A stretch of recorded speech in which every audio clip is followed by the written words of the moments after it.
A Course in What? with Cynthia Morgan.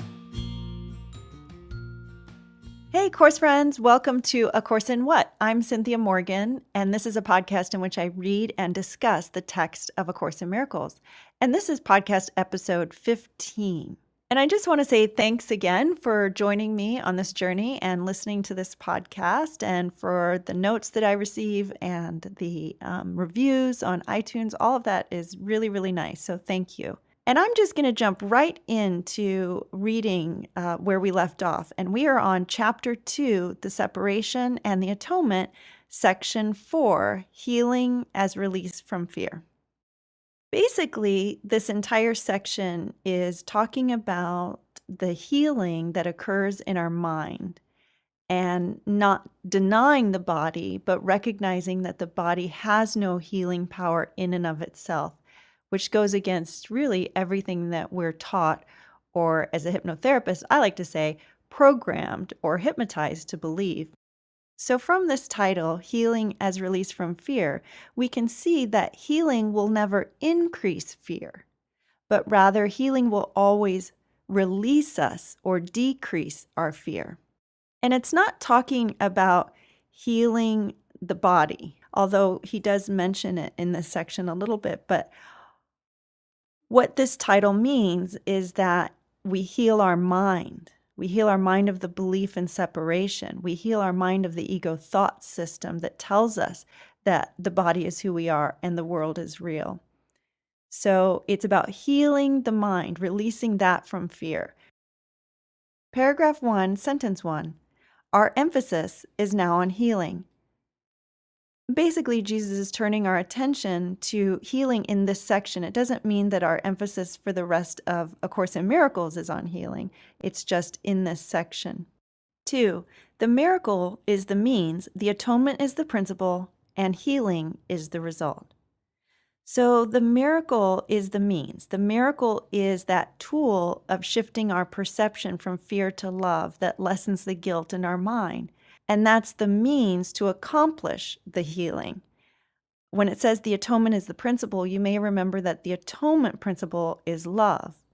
And healing is the result, means that healing is just a natural outcome of shifting our perception as an extension of that atonement principle. At some point in the Course, it says all healing comes from God. I kind of see this sentence as like if the sun were the healing and the clouds were the ego thought system, and we just push those clouds away or blow them away through the method of the miracle. And then healing is just that natural result. All that's left is the sun. 3, to speak of a miracle of healing is to combine two orders of reality inappropriately. Because as I just mentioned, healing comes from God, and a miracle is needed within the illusion. So combining those two is inappropriate because they're operating on two different levels. 4, healing is not a miracle. Healing rather simply is. 5, the atonement or the final miracle is a remedy, and any type of healing is a result. So the atonement is only needed within the illusion. You may recall that when we had the thought of separation, God extended the Holy Spirit, help us remember our truth. And that is that atonement principle of love that is available to us within the illusion. So you could think of the atonement as that final miracle, that final shift in perception to remembering that only love is real, and the final undoing of the ego thought system. But of course, we need those daily means, those daily shifts in perceptions about our daily experience in order to lead us to that final miracle. 6, the kind of error to which atonement is irrelevant. Now that goes back to that very first principle of miracles. There is no order of difficulty in miracles. One is not harder or bigger than another. They're all the same. All expressions of love are maximal. So this is saying that it doesn't really matter where you apply the atonement principle. The outcome is always the same. 7, all healing is essentially the release from fear. And that's that outcome, the release from the ego thought system, from the fear in your mind.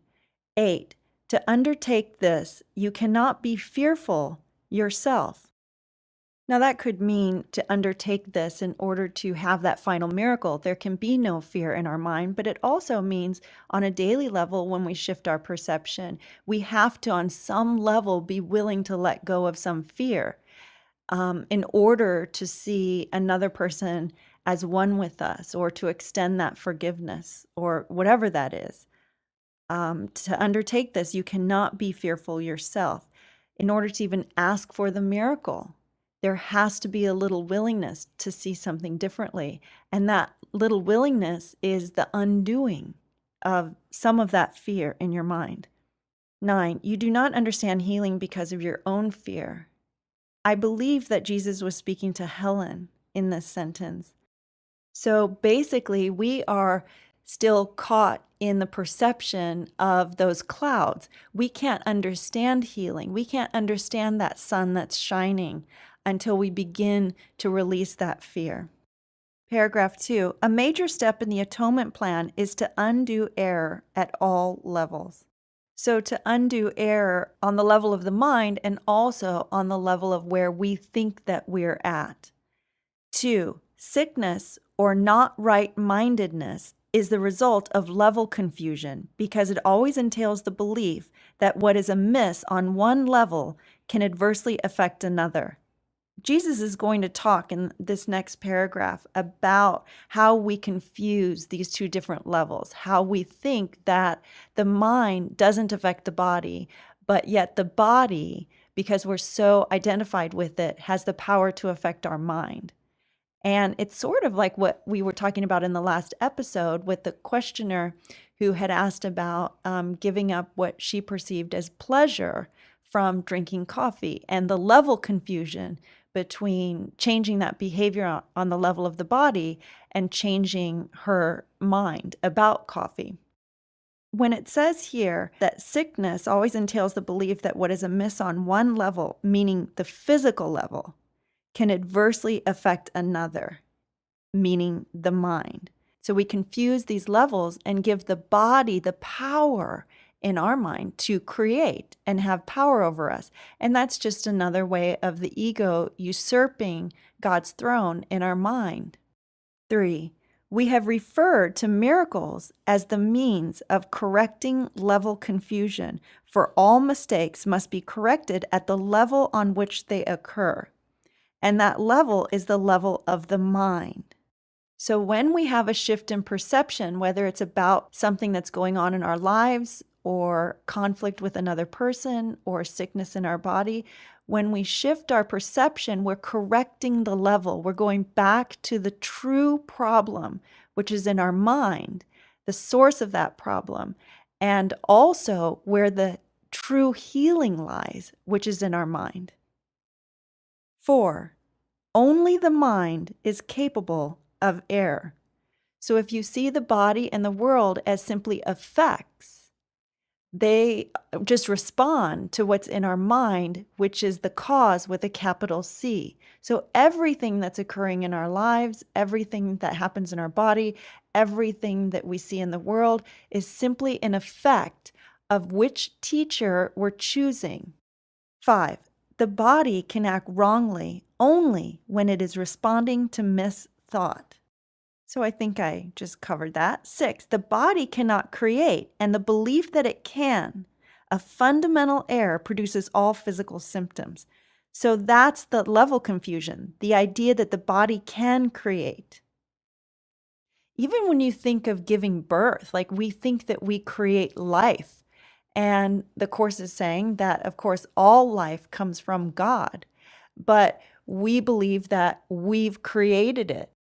7, physical illness represents a belief in magic. Now, magic is, actually, I'll just read the next sentence and it'll define it. 8, the whole distortion that made magic rests on the belief that there is a creative ability in matter which the mind cannot control. So the use of magic is the use of illusions or physical means in order to heal our body or to heal our mind. And of course, the only thing that can heal our mind is accepting that atonement principle. It's just like watching a magician. We see him do these magic tricks, and it's an illusion because we think it's real, but in fact, it's just a trick. 9. This error can take two forms. It can be believed that the mind can miscreate in the body, or that the body can miscreate in the mind. So that's another way of just saying this level confusion. The body has no power to create. The body is an effect in and of itself. And the mind is just extending or projecting what's in it onto the body. So there is no ultimate miscreation, even though you could say everything that the ego makes is a miscreation. But ultimately, it's just a effect of whichever teacher that we're choosing in our mind. So this sort of reminds me of when I'm talking about the subconscious mind to my hypnotherapy clients. And I talk about the subconscious, meaning that it's responsible for a lot of our automatic responses, our habituated responses to life, and that the subconscious mind is really nothing in and of itself. It's simply projecting out whatever's in it. So if you're holding on to the past and negative beliefs or negative beliefs about yourself, then those thoughts will just get projected out. So you can fill your mind with healthier thoughts. And certainly affirmations and things like that, people who aren't students of the Course in Miracles, is a first step in beginning to see that they have a mind that is capable of being changed. And they begin to take control of that mind. From the Course's perspective, those healthier thoughts would be the thoughts of the Holy Spirit in our mind. So the mind is just projecting out whatever is in it. And as students of the Course, the mind is projecting out or extending whatever teacher we're listening to. 10. When it is understood that the mind, the only level of creation, cannot create beyond itself, neither type of confusion need occur. So in other words, when you understand that mind is all there is, that the body is in the mind, that the world is in the mind, then there is no level confusion. Paragraph 3. Only the mind can create because spirit has already been created, and the body is a learning device for the mind.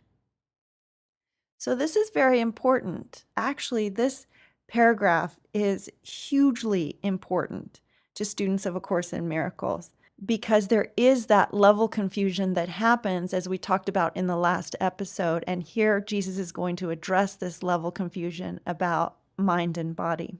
And in this first sentence, he's saying, only the mind is real, but the body becomes a learning device in the mind.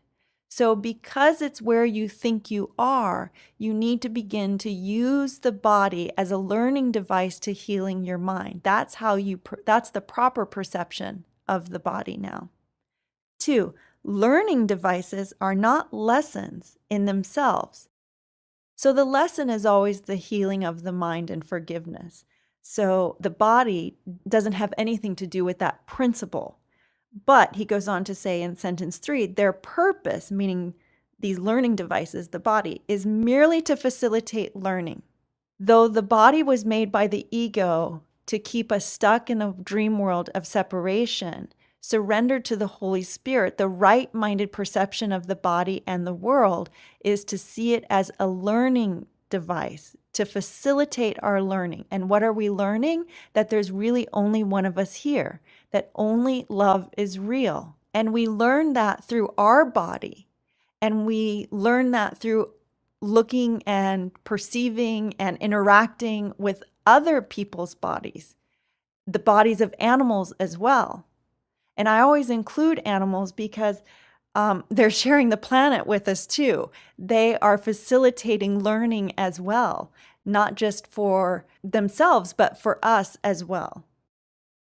So again, it cannot be overemphasized that the body and other bodies in this world are here to facilitate our learning, to facilitate the atonement principle in our mind that only love is real, that there's only one of us here, that what we do to another, we do to ourselves. 4, the worst a faulty use of a learning device can do is to fail to facilitate learning. So basically that's saying that the worst that it can do, a body can do, is just to delay your healing. Because you may recall that healing is the inevitable outcome for all of the sons of God. It's just, as in the introduction, it says only the time, this is a required course, only the time you take it is voluntary. So you can voluntarily procrastinate and delay your healing, and that's failing to facilitate learning. But that's the worst that you can do. 5, it has no power in itself to introduce actual learning errors. So the body has no power to introduce actual learning errors in our mind. We already have a belief in separation. The body can't build on that. That's what created the body in the first place. 6, the body, if properly understood, shares the invulnerability of the atonement to two-edged application. So I think this is referring to a two-edged sword. And the idea of a two-edged sword is that there's advantages and disadvantages. So the body, if properly understood, has its benefits as a learning device. Of course, it's a double-edged sword because it can also be the thing that keeps us stuck in the illusion. 7, this is not because the body is a miracle, but because it is not inherently open to misinterpretation. So again, you don't want to confuse the levels of the body with the miracle, because the miracle is the shift in perception, but the body is the learning device to help us have those experiences that then shift our perception and bring us home. And the reason that it's not inherently open to misinterpretation is the next sentence, 8, because the body is merely a part of your experience in the physical world. And that sentence is really important too, because there's no denial that the body is part of our experience. Nowhere in A Course in Miracles is it asking you to deny your body experiences. And that is so important. It's asking you to really look. Sometimes the only way that people can begin to understand they have a mind is through their body. It's through the sickness of their body that leads them on to a journey of healing, or a spiritual journey, or connecting with God in their mind. Or like we've used the idea of addiction. Sometimes that's the only way that somebody recognizes that they have a mind, they have a spirit, they have a higher power. So it's never about denying your experiences in the world or denying your body. In fact, here Jesus is saying it's a part of your experience in the physical world. 9, its abilities can be and frequently are over-evaluated. So even though it is a part of our experience in the physical world, he's also saying that we give way too much value to the body. We think of it as this powerful tool when in fact it's just an effect. 10, however, it is almost impossible to deny its existence in this world. There you go. It's almost impossible to deny its existence, the existence of our body and the existence of other bodies, and also to deny the existence of the suffering of our body and others' bodies as well. 11, those who do so are engaging in a particularly unworthy form of denial. So basically what he's saying is that that's not helping you. That's not helping anybody. By denying your experiences, denying other people's experiences, denying suffering, all of that, none of that is helping anybody. In fact, it's the opposite. It's creating more and more separation. It's keeping this fragmentation in place. It's an unworthy form of denial, abusing our body, eating poorly, abusing it with addictions, suppressing desire. All of that is an unworthy form of denial. 12. The term unworthy here implies only that it is not necessary to protect the mind by denying the unmindful. In other words, by denying the world and the body. 13. If one denies this unfortunate aspect of the mind's power, one is also denying the power itself. So if you're denying the mind's power to create, you're also denying God's power to create in our own lives. Paragraph 4. All material means that you accept as remedies for bodily ills are restatements of magic principles.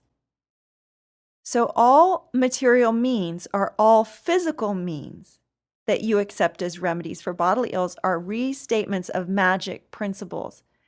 The magic principle, again, if you go back to paragraph 2, sentence 8, the whole distortion that made magic rests on the belief that there is a creative ability in matter which the mind cannot control. So when we use physical means, we're empowering them as a creative agent in our life, giving them the power over our mind. We are stating the magic principle that there is power in the physical world to affect our mind. 2, this is the first step in believing that the body makes its own illness. In other words, this is the first misstep, believing that the body makes its own illness. 3, it is a second misstep to attempt to heal it through non-creative agents. So then once we believe that the body makes its own illness, we then look for something in the physical world to heal that illness. 4, it does not follow, however, that the use of such agents for corrective purposes is evil. He's not denying that we need these corrective devices at the level that we're at right now, stuck in this illusion. He's saying it's not evil. It's not evil for you to take a sleeping pill. It's not evil for you to take a pain pill. It's not evil for you to go to the doctor or the chiropractor or get a massage or whatever that is. And the next sentence is very important.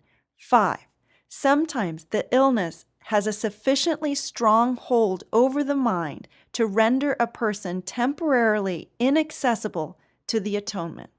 And you may recall the title of this section is Healing as a Release from Fear. Jesus is saying we don't want to cause more fear. We want to lessen fear. And accepting the atonement in your mind may be way too scary. In fact, it's not even maybe. It is too scary for almost all of us on this planet all the time. So we use these magical means. We use the pills. We use whatever in order to begin to shift our perceptions.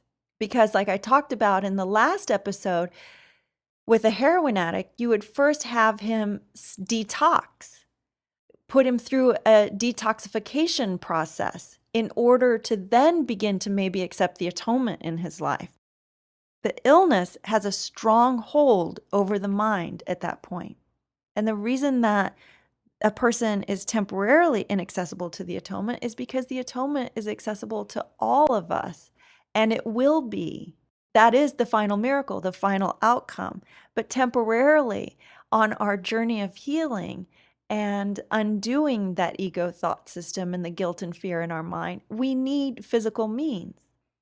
6, in this case, it may be wise to utilize a compromise approach to mind and body, in which something from the outside is temporarily given healing belief.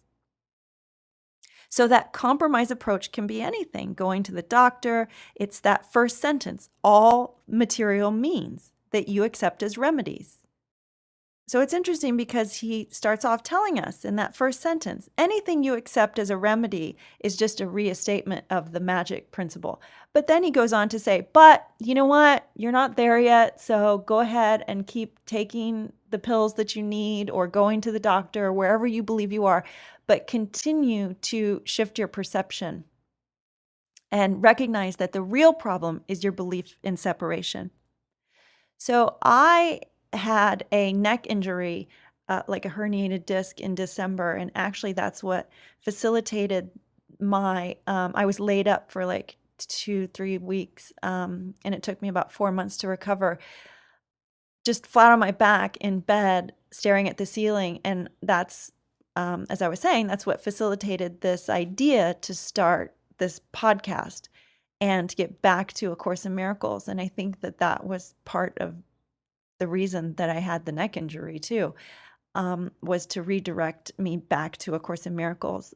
And I never took pain pills in my life, and I needed pain pills, and I was happy to take pain pills for the first time because I believe that they really help. Now, again, I've never taken any drugs, and I was in such excruciating pain that I really didn't care. I needed something. I was desperate for help. And as I did that, though, every day I repeated something over and over in my mind because I recognized that this was a problem of separation in my mind. I understood that this sickness was the result of a faulty thinking in my mind. And so if you turn to lesson 136 in the workbook, if you have the new book, it's on page 257. And the title of that lesson is Sickness is a Defense Against the Truth. And this might be something worth reading for you in connection with what we're reading today. But if you turn a couple pages in italics, it says, Sickness is a defense against the truth. I will accept the truth of what I am and let my mind be wholly healed today. And so I repeated that probably 100 times a day because I needed to remember that this was, when you're in physical pain like that, it's hard. And that's the trick of it all. It's hard to remember that the real pain is in your mind and it's manifesting in your body. And so I continually repeated this, let my mind be wholly healed today, so that I could have a quicker healing in my mind and in my body. So again, I used both means. He's saying right here, it's okay. Use whatever you need when the illness has a sufficiently strong hold over your mind. But again, he's asking us, as in that first sentence, to remember that these are all just magic, that the real problem is the separation in your mind. And I wrote about my experience in a blog post that you can find through my website. My website is cynthiamorgan.us, and there's a little link for my blog. And the blog post is called How I Healed a Pinched Nerve in My Neck. And I talk about my experience healing that and what came of that for me, if you're interested in reading more about that. Okay, so let's continue on. And he's talking about how it's wise to utilize this compromise approach when we have a sickness that has a strong hold over our mind. 7, this is because the last thing that can help the non-right-minded or the sick is an increase in fear. So the goal of healing is always to lessen fear, not to add to it. So if going to the doctor lessens someone's fear, then that's what they should do. If going to a chiropractor lessens their fear, that's what they should do. If taking a pain pill lessens fear, then that's what they should do. 8, they are already in a fear-weakened state. Yes, I can attest to that. I don't think I've ever been more afraid as when I woke up that morning with a herniated disc. I was definitely in a fear-weakened state. I was definitely in my body. At no point could I even really connect with these principles in that moment because I was in such excruciating physical pain. 9. If they are prematurely exposed to a miracle, they may be precipitated into panic. So that's again just saying you don't want to tell somebody to just shift their perception when they're in physical pain. Maybe at some point you can introduce that idea gently and in a way that lessens their fear. But of course, you wouldn't say to someone in pain that it's all an illusion or it's all just in your mind or all you have to do is shift your perception. That could produce more fear for people. 10. This is likely to occur when upside-down perception has induced the belief that miracles are frightening. So nobody wants to be told that it's all in their mind when they are in physical pain or suffering in some form or another. Again, it doesn't mean that you don't introduce those ideas at some point, but it just means that that will be perceived as something frightening to them, to their upside-down perception in those moments. And again, that's always temporary. Upside-down perception is temporary. Whether it lasts an entire lifetime, it's still temporary. Whether it lasts for 2 weeks, it's still temporary. Eventually, that perception will be healed. But when somebody is in a sort of a panicked upside-down perception, you need to work at the level in which they believe that they're at. But on some level, you see them as already healed.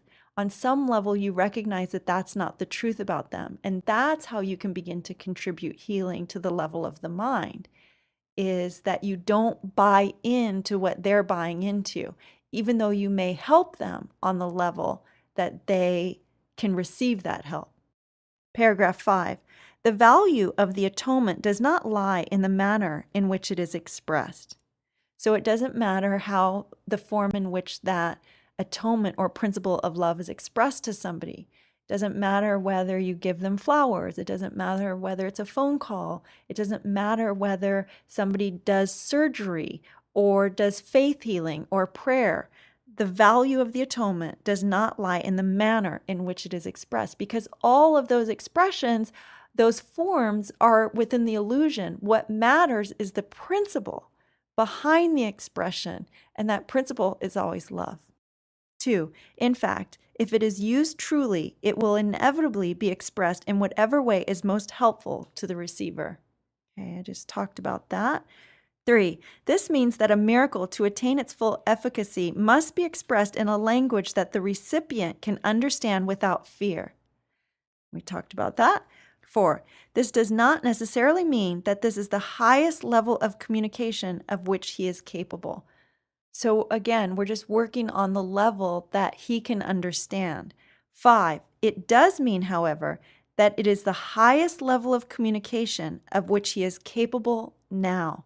So he may be able to shift his perceptions. In fact, he will be able to shift his perceptions at some time in the future on his journey. But right now, it's the only level that physical means, or whatever that is the only level in which he's capable of shifting his perception now. Maybe he was really afraid to go to a doctor, so he stayed home and suffered. And so somebody convinced him that he should go to the doctor. So he was able to go to the doctor. That's a higher form of communication because he's joining. He's moving out of his fear, going to the doctor and joining with a doctor with the goal of healing. Again, that doesn't mean that he's accepting the atonement as the healing, but that's all he can accept right now, and that's fine. 6. The whole aim of the miracle is to raise the level of communication, not to lower it by increasing fear. So the whole goal of the miracle is joining us with another through forgiveness, through shifting our perception from fear to love. That's raising the level of communication. So when he has this shift of perception about going to the doctor, he's raising that level of communication. That's a shift for that person. The whole aim of the miracle is to raise the level of communication, not to lower it by increasing fear. So we're not using these principles to increase fear in someone's life. So as you can see, I think this is a hugely important section of A Course in Miracles. It's one that should be bookmarked over and over again. Anytime that students of A Course in Miracles use this idea of it's all an illusion and this form of denial in terms of denying our body or denying what's happening in the world, all we have to do is read this section and recognize that those are all unworthy forms of denial. In fact, we need to begin at the level that we're at. And I think if that's the one important lesson of this section, that's it. To recognize that we can't skip steps on our journey of healing. We need to begin with where we're at, and that it's not wrong to begin healing on the level, whatever level that we can accept right now. So don't make yourself feel guilty if you're using physical means in order to heal. Just recognize that the real problem is in your mind. Let my holy mind be healed today. Maybe say that while you're using the physical means to heal as well. Okay, so we'll stop there. And if you want to stay in touch with me, again, you can go to my website, cynthiamorgan.us, or I'm on Facebook at facebook.com/Cynthia Morgan Hypnotherapy, or Twitter, and my Twitter handle is Cynthia S. Morgan. And I always love hearing from all you guys. So yeah, feel free to drop me a line or say hello or introduce yourself to me. I would love that. And if you would like to say the summary of A Course in Miracles with me, that would be great. Nothing real can be threatened. Nothing unreal exists. Herein lies the peace of God.